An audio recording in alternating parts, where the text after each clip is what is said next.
Hello ladies and gentlemen, and welcome to the second installment of my Castle Ironman series.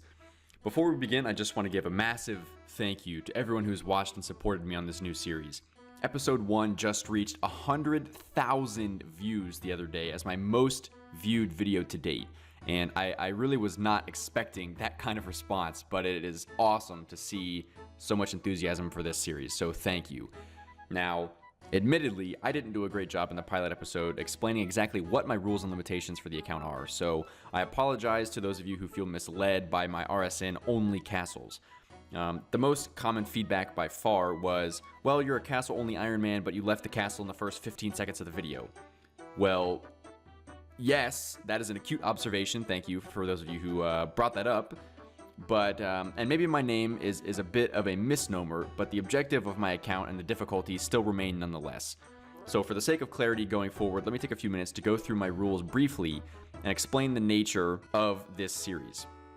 Obviously, I have standard Ironman limitations and can only access content within castles, but beyond that, I'm allowed to utilize any content in the immediate vicinity, aka within standard render distance, not with OSBuddy OpenGL or any other hacky plugins, just the default draw distance.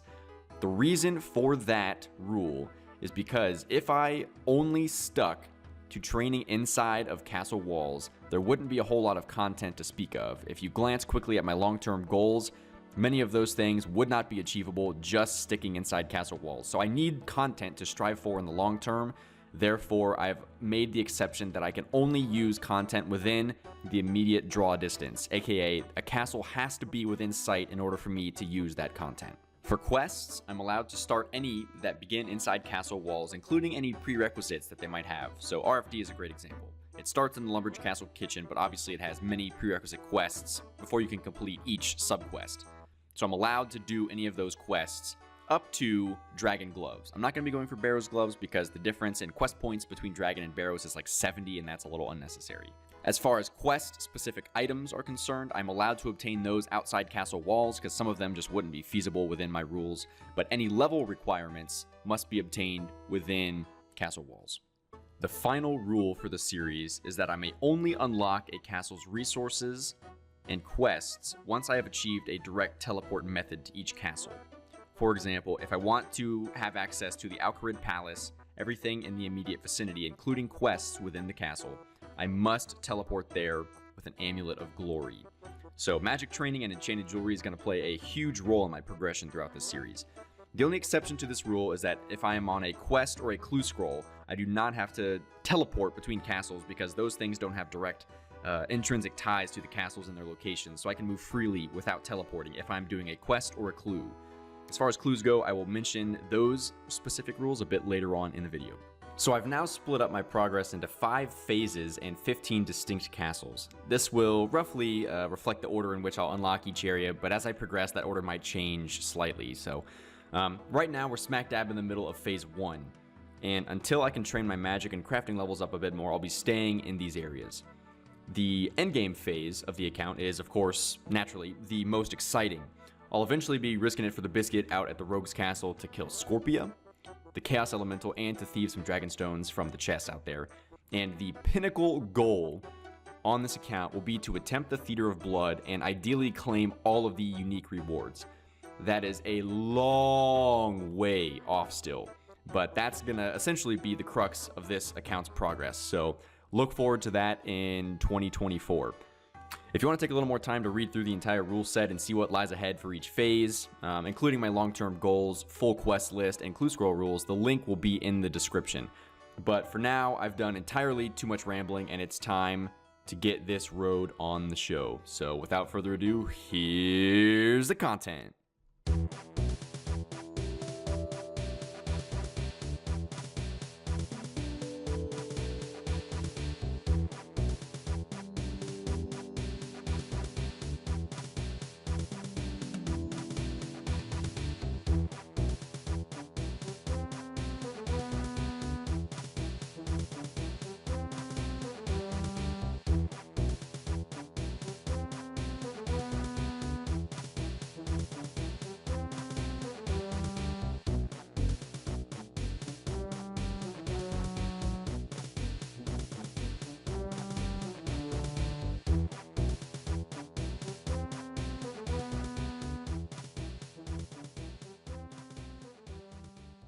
Now that the Varrock Palace has been unlocked with 25 magic, as you can see, I just went on a mini quest marathon to knock out some real novice level quests for the free experience.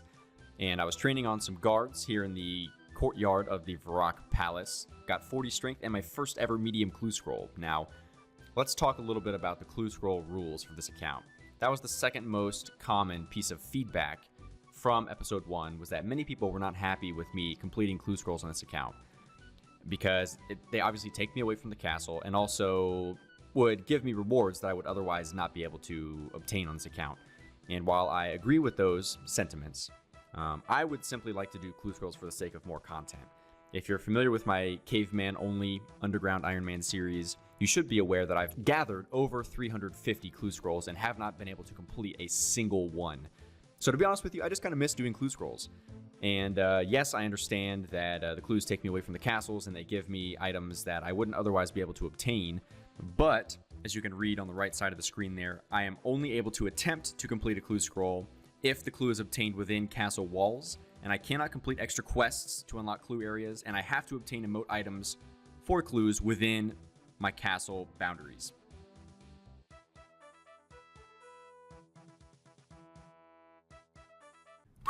Okay, my heart is racing right now because the possibilities from this medium casket are boundless. So I'm back in the Lumbridge Courtyard, so I can now safely open the first medium clue casket and the second overall casket on the account. Please, RNGesus, give me Ranger Boots. Okay, that's not bad. We got some Narda Teleports, 19 Natures, and an Addy Pick. That's not bad. I mean, the Addy Pick is an upgrade, I think, over the Myth Battle Axe in terms of DPS. So, I actually think that's like a best in slot item for me right now. So, yeah, that clue, not the best. 28k loot. Narda Teleport's not useful to me at all, because I can't do anything in the desert. But I'll take the Addy Pickaxe, that's fine. What do we got? Search the boxes in the house near the south entrance to Varrock. Let's go on a trip, people. Let's go on a trip. Okay, what do we have here? Yes! Search the boxes in a shop in Taverley. We can do that. Please give me a 2-step clue. And we're also going to use the Berthorpe Games Room teleport. Please give me a casket. That is what I'm talking about. That is 2 clue scroll caskets in one day on the account. Here we go, people. 3, 2, 1. Honestly, though, Studded Chaps, it's an upgrade. It is an upgrade. I would have preferred a Willow Shortbow, because I can't get that until I go to Falador. But the Studded Chaps, it's actually range gear that I can use. So that is a terrible easy clue for anyone else except for the Castle Ironman, by the way. So the Studded Chaps and the Willow Longbow, that is awful, but it's good for me because that's actually range gear that I can use. So, and I have the range level and the defense level to use it. So that will be my best in slot chaps until I can manage to pull out some green chaps from a medium clue in the future. Wow. The Studded Chaps have better bonuses, defensive bonuses than the Ironman legs. Can you believe that? I love it. Well, I guess I'm not only using these for range now, but I'm gonna be using the Studded Chaps for melee as well, because they are better than the Ironman plate legs.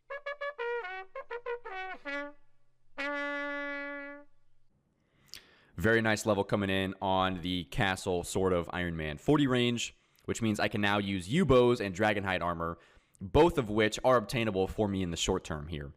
I could obtain green Dragonhide chaps from the archers in the Berthorpe Castle, and I could also maybe get a U-bow from a medium clue. So both of those things are within realm, and also Ranger Boots. Technically, I could get Rangers from a medium clue as well. So 40 range is a nice milestone, and we're going to continue on with the range grind here at Moss Giants, working on collecting big bones for prayer, for overheads, alks for cash, for buying more arrows and stuff, and also law runes for future teleportation between my castles. Missed this here in the chat, but 41 range and 400 total level. 45 range, very nice. So I've been spelunking in the Varrock sewer in classic caveman fashion here on Castle Bob because I've decided the best method forward in the short term is to kill a metric shit ton of moss giants. I'm there for the bones, for prayer, for overheads, runes, for magic training, alks, for some cash to buy arrows at Lowe's archery shop, and mossy keys, of course, to kill the moss boss for some best in slot rune gear and some fat stacks of runes for magic. But I'm here taking a break to do the Varrock Museum mini quest for the free 1k Slayer and Hunter XP to avoid having to lamp those levels later. And before you even write it in the comments, yes, the Varrock Museum is within render distance of the palace. Go check it yourself if you don't believe me. Gosh darn it. While I was in the neighborhood, I decided to run upstairs real quick and talk to Historian Minus to see if he had any experience lamps to offer me based on the quests that I've completed so far. So I was able to pick up one lamp thus far. I will come back here later in the future to pick up more free antique lamps once I've completed more quests. But it's a free 1000 XP to any skill over level 20, so that will come in handy for something here in the future. All right, I'm finally going to be using this antique lamp that I got from the Varrock Museum. I thought about it and what would be most useful imminently here in the short term, and I've decided it's most useful to use it on magic. It has to be on a skill over level 20, and some of the useful stats that I could use it on are not even close to level 20. So I'm going to use it on magic right now. And that's 1,000 free mage XP, which is big at this level. And that's 33 magic unlocked with Telegrab, which is big, because now I can kill the Zamorak monk inside the Varrock Palace and then Telegrab the Zamorak robes when I get them, which will be my best in slot magic robes for quite a while. So there we go. 50 range, halfway to level 99. 50 hit points. Insert overused joke about being halfway to 99. Boom. 55 range. I can now wield Chinchampas. I wonder if I can ever get Chinchampas on this account. Probably not. Yeah, probably not. And another magic level coming in, 34. It's been a couple days since the last one. Nothing exciting at this level. I get Firebolt in the next one, but only 3 levels away from 37 magic for Falador Teleport. All right, and let's take the first ever look at Castle Bob's Bank. We're looking at a total value of 1.33 mil already. Not really sure where that value is coming from, to be totally honest with you, but let's take a look. We got 25k cash so far. That's almost exclusively from low alking and stuff. 5 mossy keys from Moss Giants so far, and 2 long bones. So if that gives you an idea of how many Moss Giants I've killed, so we're looking at probably close to 1,000 Moss Giant kill counts so far. Here's the full armor tab. I've cleaned it up a little bit. I've got the Myth Sword and Black Square from Moss Giants themselves, of course. The black plate body and plate legs came from my 3rd easy clue that I completed. I don't have the footage, sorry, but that's where those came from.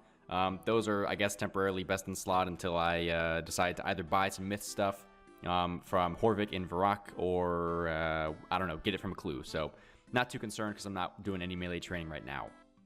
Magic tab is looking okay. Decent stash of runes here. I've got some natures and a nice healthy stack of law runes now from Moss Giants to, you know, teleport my way around the game going forward from castle to castle, so that's looking good. All the iron and steel arrows here are almost exclusively from Moss Giants again, and the bronze arrows I've bought from Lowe's archery shop because that is, again, within the rule set. Same thing with the studded body and maple shortbow. Those came from Lowe's archery shop as well. Food tab, nothing to write home about here, really. Egg and tomato is kind of like my meta food that I can make at the moment. Though at 30 cooking, I can just go ahead and start making some apple pies if I so choose. Here's the farming and herblord tab. It's actually not looking too bad. A lot of seeds from Moss Giants so far. I'm saving the seeds for when I complete Creature of Finkenstrain over in Mauritania, because I will be able to use that urban allotment patch over near Port Phasmatis because it's within render distance of that castle area. So all of these seeds aren't going to be used anytime soon, but we're going to have some nice hefty stacks of seeds to use once we get that far. This is kind of like my skilling tab. We got a few gems from random events, some ore, both pickaxes from my clues, some bowstrings that I got from the random events in the last episode. And I haven't really done a whole lot of skilling this episode. I really focused on mostly just ranging at Moss Giants. And then some random stuff here at the bottom of the bank. Doesn't really matter. Actually, a lot of the bank value is coming from these sets of beads from the imp grind that I undertook in my first episode. I'm sure you recall that quite well. And here are the final stats for the episode.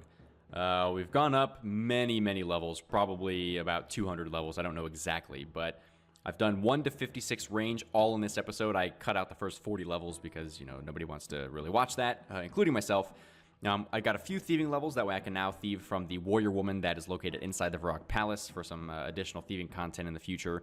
But it was mostly range content as well as a little bit of magic and prayer training at Moss Giants this episode. So 448 total level. We're looking at almost 500,000 total experience so far. We got the 9 Hunter and Slayer from the Varrock Museum, the 9 Farming from the RFD subquest, and yeah, the stats are coming along quite well, so expect much more progress in the next episode. We should be looking at 37 Magic to unlock the White Knight's Castle, as well as 37 Prayer for Protect Magic. That way we can attempt Bryophyta, aka the Moss Boss. So that's going to wrap up this episode. Hopefully you enjoyed this as much as the last one, if not more, because we actually had some legitimate content this time around instead of killing imps for 15 hours. So if you watched this far, I appreciate you. Make sure you write in the comments, LOL, nice life, kid. That way I can know that you actually enjoyed the video, sort of. So thanks for being here. Sorry it took me so long to get this episode out. Again, this is just sort of a side project that I'm running alongside my other Underground Ironman series with Caveman only. If you haven't checked that out, because I know I got a lot of new viewers and subscribers to my channel from the first episode of Castle Bob, make sure you check out the other series as well. I've been working on that one much longer, 16 months into that series now with 21 episodes of progress currently, so highly recommend it. And I also stream on Twitch 4 days a week over on twitch.tv/caveman only. So if you want to see some live Castle Ironman and Underground Ironman in action, that's the place to be. So thank you so much for watching. Leave a like if you enjoyed the mediocre content, and I will see you in the next one.